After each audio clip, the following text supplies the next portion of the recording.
നമസ്കാരം. വർഷങ്ങളായി ഇടതു വലതു മുന്നണികളുടെ കോട്ടയായി നിലകൊണ്ട ആലപ്പുഴ കേരള രാഷ്ട്രീയത്തിലെ അപ്രതീക്ഷിത പോർക്കളമായി മാറുകയാണോ?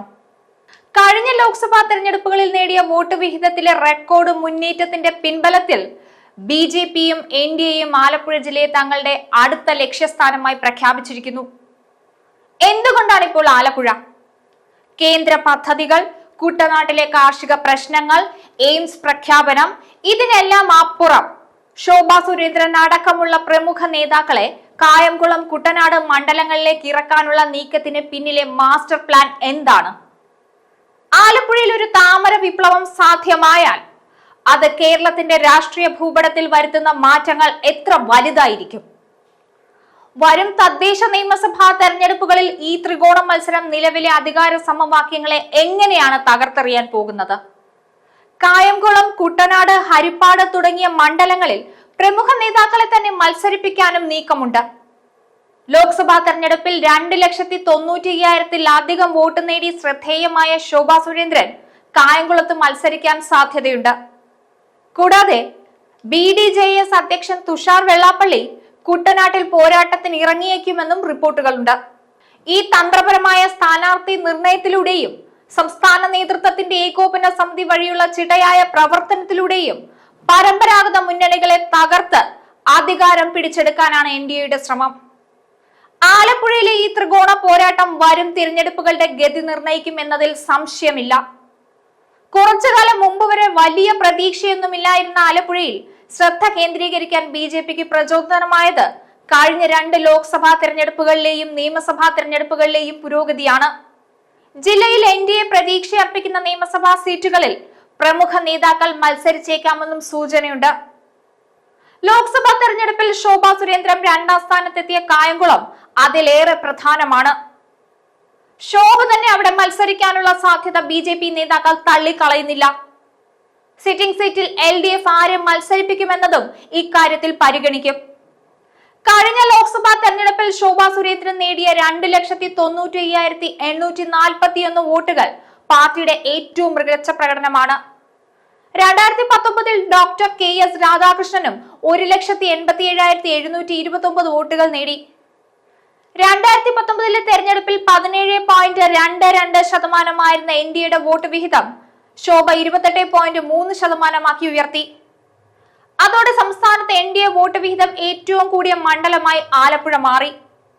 NDAയുടെ മുന്നേറ്റത്തിൽ ഏറ്റവും ആഘാതമേറ്റത് LDFനാണ്.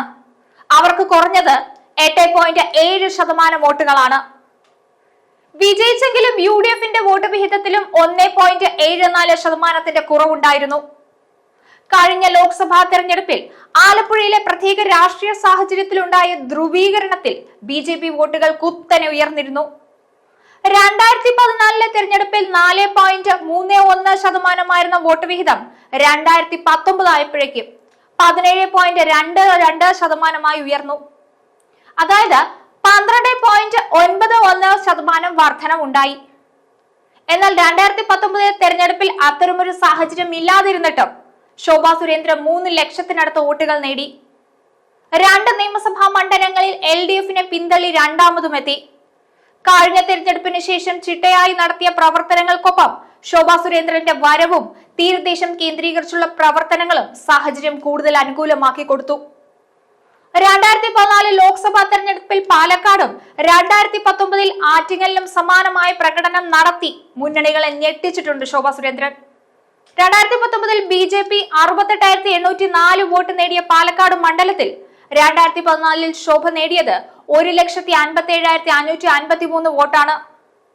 2014 തെരഞ്ഞെടുപ്പിൽ BJP 90,528 വോട്ട് മാത്രം നേടിയ ആറ്റിങ്ങലിൽ കഴിഞ്ഞ തെരഞ്ഞെടുപ്പിൽ ശോഭ നേടിയത് 2,48,081 വോട്ടാണ്. ആലപ്പുഴയിലെ വോട്ട് വിഹിതം 10 വർഷത്തിനിടെ 28.3% ഉയർന്നത് NDA നേതൃത്വം പ്രതീക്ഷയോടെയാണ് നോക്കിക്കാണുന്നത്. പ്രചാരണം കൂടുതൽ കേന്ദ്രീകരിച്ചത് ഹരിപ്പാട്, കായംകുളം, കരുനാഗപ്പള്ളി, അമ്പലപ്പുഴ മേഖലകളിലാണ്. അത് വോട്ടിലും പ്രതിഫലിച്ചിട്ടുണ്ട്. കഴിഞ്ഞ ലോക്സഭാ തെരഞ്ഞെടുപ്പിൽ ആലപ്പുഴയിൽ തങ്ങൾക്കുണ്ടായ മുന്നേറ്റം ആവർത്തിക്കാൻ BJPയും NDAയും കച്ചമുറുക്കുകയാണ്. മറ്റൊന്ന് BDJSന്റെ ഒരു സീറ്റായ കുട്ടനാടാണ്. Party party president Thushar Vellappally തന്നെ അവിടെ മത്സരിച്ചേക്കാം. ഹരിപ്പാട് നിയമസഭാ സീറ്റിലും NDA 2ാം സ്ഥാനത്തെത്തിയെങ്കിലും അവിടെ ആരെ നിയമിക്കുമെന്ന് വ്യക്തമല്ല. മുന്നണിയുടെ പ്രധാന സഖ്യകക്ഷിയായ BDJS-ഉം സമാനമായ ഒരുക്കങ്ങൾ നടത്തി വരികയാണ്. BJP-യെ പോലെ BDJS-ഉം ചില ജില്ലാ യൂണിറ്റുകളെ 2ആയി വിഭജിച്ച് പ്രവർത്തനങ്ങൾ ഊർജിതമാക്കിയിട്ടുണ്ട്. പരമ്പരാഗതമായി LDF-ന്റെയും UDF-ന്റെയും കോട്ടയായിരുന്ന ആലപ്പുഴ ജില്ലയെ മിഷൻ ആലപ്പുഴ എന്ന പേരിൽ കേന്ദ്രീകരിച്ചാണ് അവരുടെ പുതിയ രാഷ്ട്രീയ തന്ത്രം. വരാനിരിക്കുന്ന തദ്ദേശ തെരഞ്ഞെടുപ്പുകളിലും തുടർന്ന് നടക്കുന്ന നിയമസഭാ തെരഞ്ഞെടുപ്പിലും ശക്തമായ സാന്നിധ്യമാകാൻ ലക്ഷ്യമിട്ട് കേന്ദ്ര പദ്ധതികളെ പ്രധാന ആയുധമാക്കാനാണ് NDAയുടെ തീരുമാനം.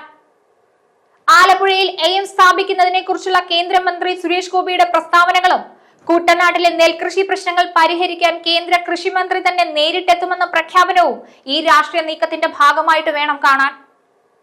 കഴിഞ്ഞ ദിവസം കേന്ദ്ര സർക്കാർ ഉദ്യോഗസ്ഥർക്കൊപ്പം നേതാക്കളും സജീവമായിരുന്നു. അടുത്ത സന്ദർശനം കേന്ദ്ര കൃഷിമന്ത്രിയുടേതാണ്. ഒക്ടോബർ 12-ന് ഇത് നടക്കാനാണ് സാധ്യത. മന്ത്രി ചില പ്രഖ്യാപനങ്ങൾ നടത്തിയാൽ അതൊരു പുതിയ ഉണർവായിരിക്കുമെന്ന് നേതാക്കൾ ഉറച്ചു വിശ്വസിക്കുന്നുണ്ട്. ഇത്തരം വിഷയങ്ങളിൽ പ്രവർത്തനങ്ങൾ സജീവമാക്കുന്നതിനായി NDAയിൽ ഒരു ഏകോപന സമിതി രൂപീകരിച്ചിട്ടുണ്ട്. കേന്ദ്ര നേതൃത്വത്തിന്റെ നിർദ്ദേശപ്രകാരമാണിത്. മുതിർന്ന നേതാവും മുൻ ഗവർണറുമായ കുമ്മനം രാജശേഖരന്റെ നേതൃത്വത്തിൽ BJP നേതാക്കൾ കുട്ടനാടിനായി ധാരാളം സമയം ചെലവഴിക്കുന്നുണ്ട്.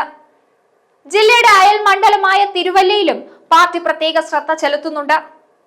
പ്രാദേശിക പ്രശ്നങ്ങൾക്ക് കേന്ദ്ര ഇടപെടലിലൂടെ പരിഹാരം കാണാൻ ശ്രമിക്കുന്നതിലൂടെ ജനങ്ങളുടെ വിശ്വാസം ആർജിക്കാമെന്നാണ് BJPയുടെ കണക്കുകൂട്ടൽ.